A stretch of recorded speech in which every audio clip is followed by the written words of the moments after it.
Começa agora o Gospel News desta terça-feira, hoje é dia 30 de dezembro de 2025. Eu sou Karen Crisóstomo e nós vamos agora com os destaques do Brasil e do mundo, aqui pela Rede Gospel de televisão e também pelo YouTube Rede Gospel TV Oficial. O ex-presidente Jair Bolsonaro, de 70 anos, foi submetido ao bloqueio anestésico de um nervo que controla o diafragma no lado esquerdo. O procedimento foi realizado no Hospital DF Star, em Brasília. No sábado, ele havia passado pelo mesmo tratamento, mas no lado direito. Nós fizemos hoje o bloqueio do lado esquerdo e fizemos o complemento do lado direito. Fizemos tanto com eletroestimulação, tanto com documentação com escopia durante o procedimento. Foi super tranquilo o procedimento, durou cerca de 1 hora mais ou menos. Do ponto de vista de cirurgia, ele vem evoluindo de forma bastante satisfatória, fazendo curativo, fisioterapia, cuidados com profilaxia de trombose venosa. E dessa parte ele está evoluindo de forma bastante satisfatória dentro do previsto.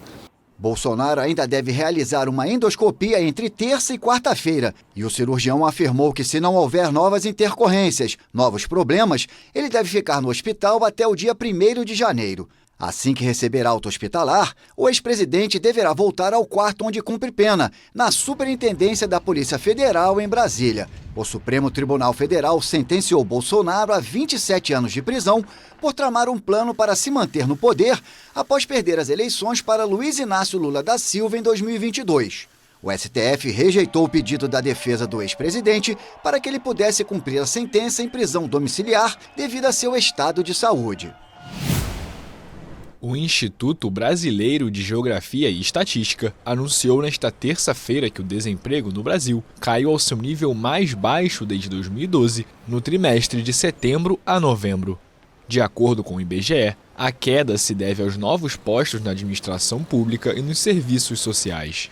A taxa de desocupação foi de 5,2%, uma queda de 0,2% em relação ao trimestre móvel anterior, que também havia registrado um mínimo histórico. Na comparação interanual, também houve redução frente aos 6,1% registrados no mesmo período de 2024. A taxa divulgada nesta terça-feira reflete a criação de 492 mil cargos nos setores de defesa, segurança e educação, além da administração pública e serviços sociais. O presidente americano Donald Trump advertiu que o movimento islamista Hamas vai pagar caro se não se desarmar rapidamente, como parte do acordo sobre Gaza, o qual disse que Israel está cumprindo. Trump recebeu Netanyahu nesta segunda-feira na Flórida, no momento em que Washington pressiona para que se avance para a segunda fase do frágil plano de trégua em Gaza.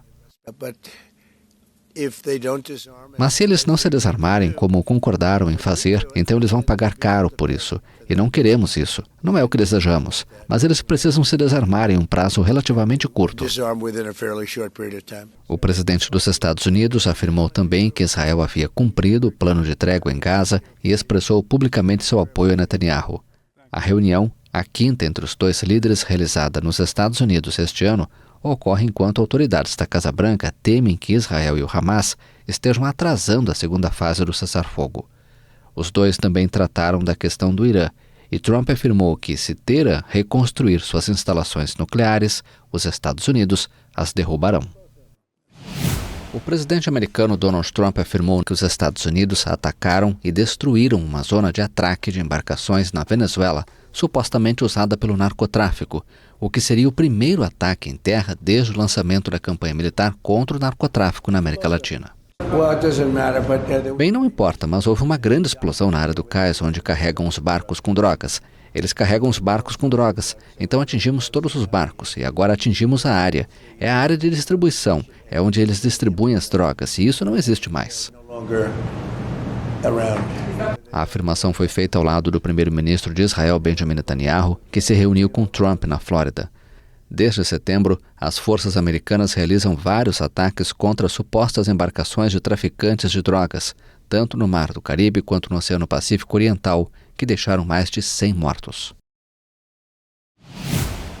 Os Estados Unidos informaram que 2 pessoas morreram em um novo ataque dirigido contra uma embarcação de supostos narcotraficantes no Pacífico. O Comando Sul dos Estados Unidos divulgou na rede social X que os serviços de inteligência confirmaram que a embarcação navegava por rotas conhecidas de narcotráfico no Pacífico Oriental e participava em operações de narcotráfico.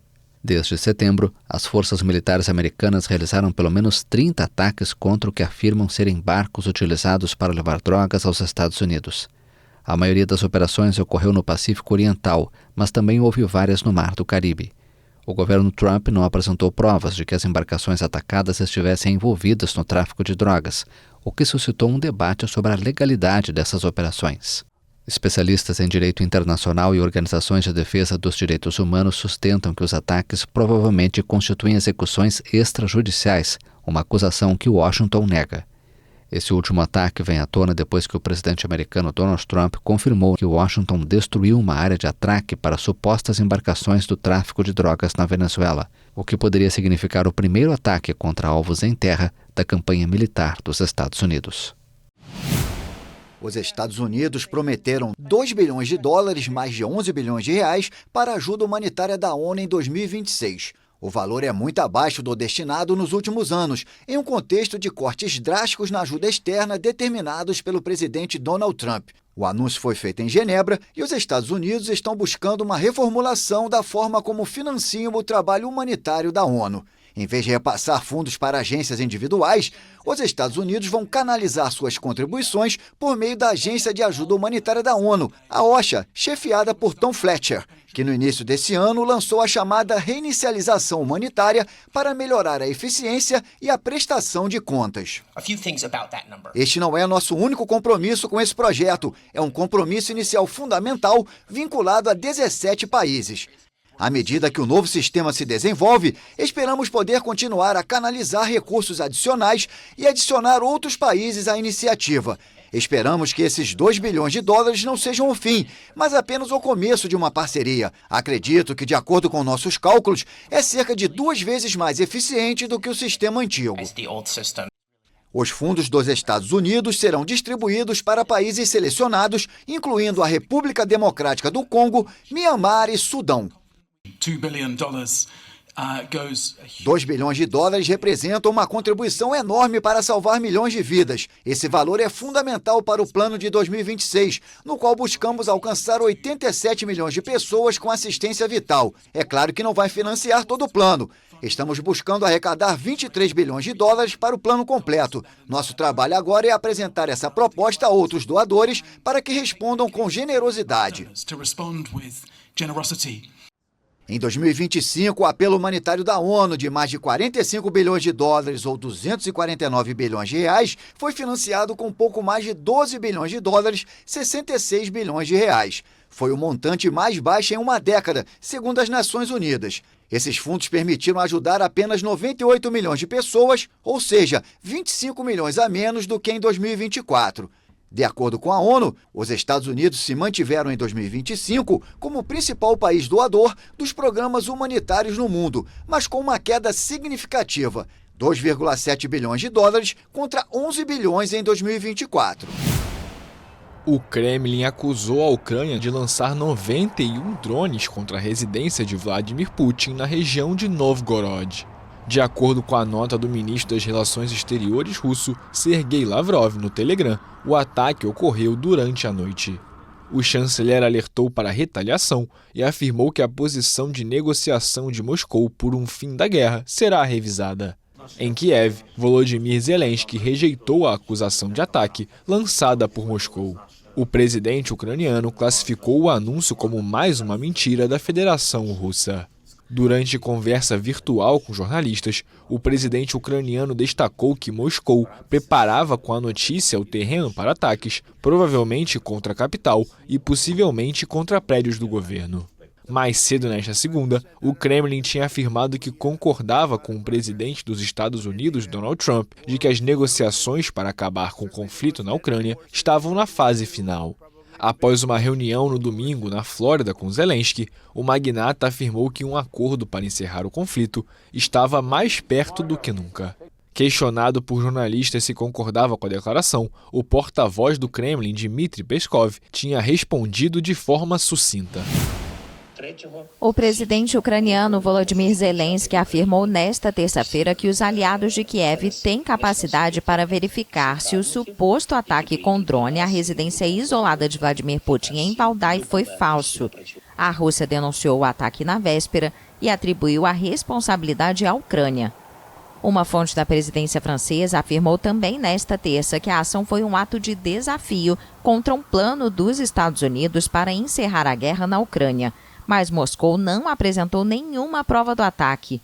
Zelensky afirmou que vai realizar uma reunião com líderes dos países aliados de Kiev na próxima semana na França, em meio à intensificação dos esforços diplomáticos para pôr fim à guerra com a Rússia.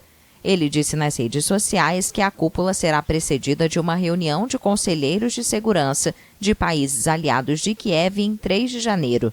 Os encontros acontecem às vésperas do 4º aniversário da invasão russa e em meio à intensificação dos combates nas últimas semanas, marcadas também por uma intensa atividade diplomática.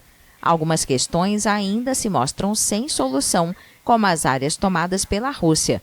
A Ucrânia se nega a ceder partes de seu território. O principal teatro de Mariupol, devastado pelos bombardeios em 2022, reabriu suas portas no leste da Ucrânia, controlado pela Rússia. As autoridades locais, estabelecidas por Moscou, anunciaram que a execução do projeto de reconstrução do edifício levou 3 anos e o teatro recuperou sua imagem histórica. A grande sala de espetáculos tem capacidade para 500 espectadores. A Rússia controla esta cidade costeira às margens do Mar de Azov desde maio de 2022. Uma conquista obtida após um cerco que, segundo os ucranianos, deixou 22 mil civis mortos. A ONU afirmou que a ofensiva russa destruiu ou danificou 90% dos edifícios residenciais de Mariupol. Cerca de 300 mil dos 540 mil habitantes que a cidade tinha antes do conflito fugiram. De acordo com a ONG Anistia Internacional, o bombardeio do teatro em março de 2022, pelo qual Rússia e Ucrânia trocam acusações, deixou pelo menos 1 dúzia de mortos. Em setembro de 2022, a Rússia reivindicou a anexação das regiões de Donetsk, Luhansk, Zaporizhia e Kherson, embora não controle a totalidade desses territórios. A China disparou foguetes no Estreito de Taiwan nesta terça-feira. Este é o 2º dia de exercícios militares destinados a simular um bloqueio de portos e ataques a alvos marítimos da ilha. Os exercícios, chamados de Missão Justiça 2025, começaram na segunda-feira e foram vistos por Taipei como uma clara intimidação militar. As manobras ocorrem depois que os Estados Unidos anunciaram a venda de armas para Taiwan e após declarações da primeira-ministra japonesa que sugeriu uma resposta militar em caso de agressão contra Taiwan. Pequim alertou que forças externas que armam Taiwan estão empurrando o estreito para uma situação perigosa de guerra iminente. Diante das contínuas provocações das forças pró-independência em Taiwan e das vendas de armas em larga escala dos Estados Unidos, devemos nos opor firmemente e responder com força. A China considera Taiwan parte de seu território e não descarta o uso da força para tomar a ilha de governo autônomo. Taiwan condenou as manobras e afirmou que a China estava minando a estabilidade regional. A China persiste em usar provocações e exercícios militares para intimidar Taiwan e os países vizinhos. Essas ações não apenas desafiam o princípio da Carta da ONU que proíbe o uso de ameaças ou força, mas também violam as normas internacionais. Taiwan declarou que as áreas designadas pela China para os exercícios afetaram as rotas marítimas e aéreas internacionais.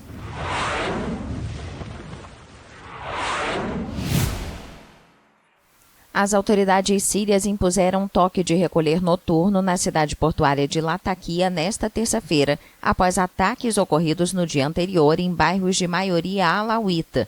O Ministério do Interior anunciou um toque de recolher das 5 da tarde no horário local desta terça-feira até às 6 da manhã de quarta-feira. Este grupo minoritário tem sido alvo de ataques desde a deposição do ex-presidente sírio Bashar al-Assad, também alauíta, em dezembro de 2024. Na segunda-feira, várias pessoas atacaram bairros predominantemente alauítas, danificando carros e vandalizando lojas. Os ataques ocorreram um dia depois de 3 pessoas terem morrido durante protestos em massa dessa comunidade minoritária, após um atentado com bomba na cidade de Homs.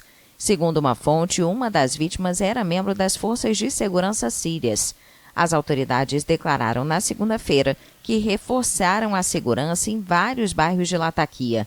A cidade, localizada no coração da zona alauíta da Síria, também possui diversos bairros de maioria sunita.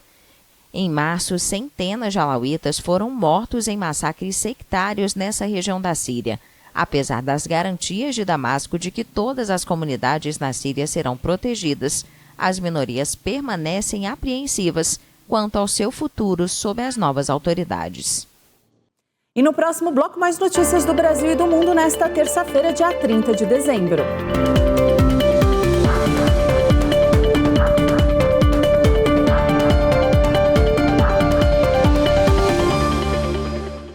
Fique agora com os fatos que marcaram esta terça-feira. Uma coalizão liderada pela Arábia Saudita atacou um carregamento de armas e veículos de combate que estava sendo entregue ao Iêmen por navios dos Emirados Árabes Unidos na madrugada desta terça-feira. Segundo a agência de notícias saudita, os navios chegaram do porto de Fujairah, no leste dos Emirados Árabes. A agência afirmou que a operação foi realizada de acordo com o direito internacional humanitário e que não houve danos colaterais, mas casas na região foram afetadas. A ação ocorreu dias depois de ataques aéreos sauditas contra posições separatistas na província de Hadramaut, no Iêmen. Nas últimas semanas, o Conselho de Transição do Sul, uma força apoiada pelos Emirados Árabes Unidos que busca reviver o antigo Estado independente do Iêmen do Sul, avançou por grandes áreas do país, expulsando outras forças governamentais. Em resposta ao avanço dos separatistas, o governo iemenita declarou estado de emergência por 90 dias nesta terça-feira e pediu aos Emirados Árabes Unidos que retirassem suas forças do país. Embora valorizemos o papel que os Emirados Árabes Unidos desempenharam anteriormente como membro da coalizão para o apoio à legitimidade liderada pela Arábia Saudita, infelizmente seu papel se voltou contra o nosso povo, apoiando explicitamente a rebelião e fomentando a discórdia interna de uma forma que ameaça nossa segurança, estabilidade, instituições e unidade e prejudica nosso povo. A Arábia Saudita e os Emirados Árabes Unidos apoiam facções rivais dentro do governo do Iêmen. Os avanços separatistas criaram tensões nas relações entre os dois países, que costumavam unir forças contra os Houthis, que controlam a capital Sanaa e são apoiados pelo Irã. Passageiros em Londres ficaram retidos após a Eurostar suspender todos os trens entre a capital inglesa, Paris, Amsterdã e Bruxelas, devido a um problema no fornecimento de energia no túnel do Canal da Mancha. O site da Eurostar mostrava que os trens que ligam Paris e Bruxelas, sem passar pelo túnel, previstos para terça-feira e datas posteriores, também pareciam ter sido cancelados. Não está claro se estes dados estariam relacionados. No começo da tarde, a operadora do túnel do Canal da Mancha, Getlink, confirmou o começo da retomada progressiva do tráfego ferroviário sob o canal. Mas a empresa publicou uma nota que afirma que o problema no fornecimento elétrico persiste e recomendou que todos os passageiros adiassem suas viagens para outra data. A interrupção ocorre em um período de viagens muito movimentado entre o Natal e o Ano Novo. Um número recorde de 19,5 milhões de passageiros viajaram no Eurostar no ano passado, um aumento de quase 5% em relação a 2023, impulsionado pela demanda dos visitantes dos Jogos Olímpicos e Paralímpicos de Paris. O Eurostar detém o monopólio dos serviços de passageiros pelo túnel, que liga a Grã-Bretanha à França desde a sua inauguração em 1994. Os serviços de resgate alpinos italianos confirmaram nesta terça-feira que várias pessoas ficaram feridas e quase 100 foram impedidas de descer de uma montanha após um acidente com um teleférico no noroeste do país. De acordo com autoridades locais, ninguém ficou gravemente ferido após um incidente no veículo que liga Macugnaga a Monte Moro, a 2.800 metros de altitude, perto da fronteira com a Suíça. Na nota, um porta-voz explica que há indicações de que a cabine chegou à estação superior em alta velocidade, o que provocou o acidente. Segundo os bombeiros, o episódio envolveu duas cabines do teleférico que colidiram com as estruturas das estações superior e inferior. 3 dos 15 passageiros da cabine superior ficaram feridos, além do operador da estação inferior. Quase 100 pessoas permaneceram no topo da montanha, já que o teleférico não pôde ser utilizado para a descida após o acidente. Cerca de 3 horas mais tarde, todos haviam sido resgatados de helicóptero. E no próximo bloco, mais notícias do Brasil e do mundo nesta terça-feira, dia 30 de dezembro.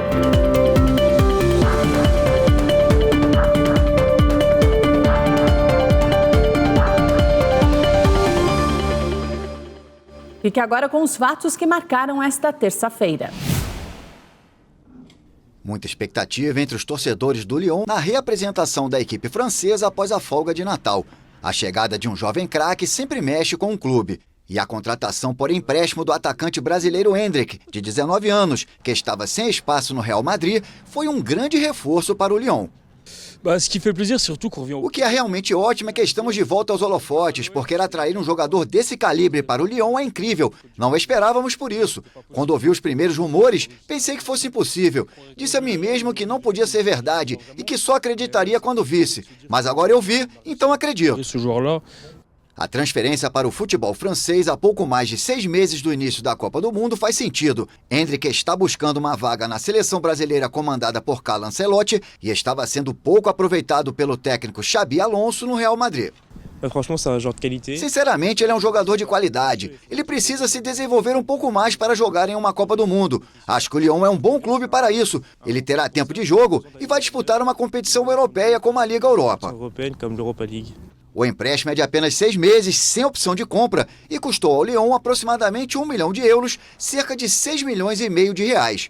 Os torcedores ainda não conseguiram se encontrar com Endrick, mas o capitão Tolisso recompensou o esforço deles. A polícia fez buscas na sede da Associação do Futebol Argentino em Buenos Aires nesta terça-feira em uma investigação sobre suposta sonegação fiscal por parte de uma empresa ligada à entidade.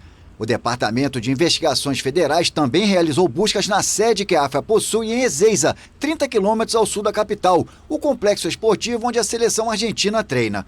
A operação se soma a outras semelhantes realizadas nas últimas semanas na sede da Associação do Futebol Argentino, em outro caso que investiga uma instituição financeira ligada à federação, também por supostos crimes fiscais. A Justiça está investigando a empresa Tour Prodenter por suposta sonegação fiscal e lavagem de dinheiro, alegando que ela firmou contratos bilionários com a AFA. Já a AFA alega ser vítima de uma campanha de difamação em meio a uma disputa com um empresário para organizar jogos amistosos da seleção argentina. E afirmou que esse empresário conta com a anuência do governo nacional, mais precisamente do ministro da Justiça, Mariano Cuneo Libarona. Uma exposição única dedicada aos presentes que ninguém quer receber. A cidade canadense de Toronto inaugurou no último fim de semana o Museu dos Presentes Ruins. No local, artistas e membros da comunidade exibem objetos pouco atraentes ou infelizes que receberam ao longo dos anos.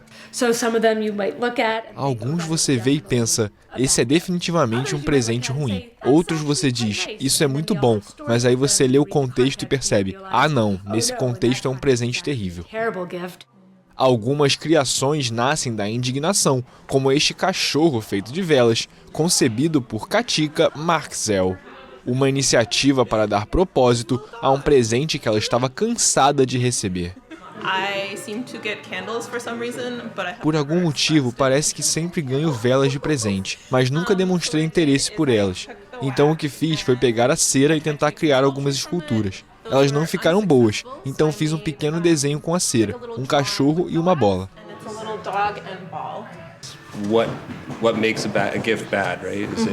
O que torna um presente ruim? É a sua própria percepção? É algo social? Por que um presente é ruim? A pessoa que te deu o presente provavelmente não achou que era ruim. Então, o que é um presente ruim? A exposição estará aberta até a primeira semana de janeiro. Algumas obras estão à venda e a renda será doada a um banco de alimentos local. E o Gospel News desta terça-feira fica por aqui. Eu desejo a todos vocês uma ótima noite. Para você se manter atualizado, acesse YouTube, Rede Gospel TV Oficial e também no Spotify Gospel News em 3 minutos. Uma boa noite a todos vocês e até amanhã.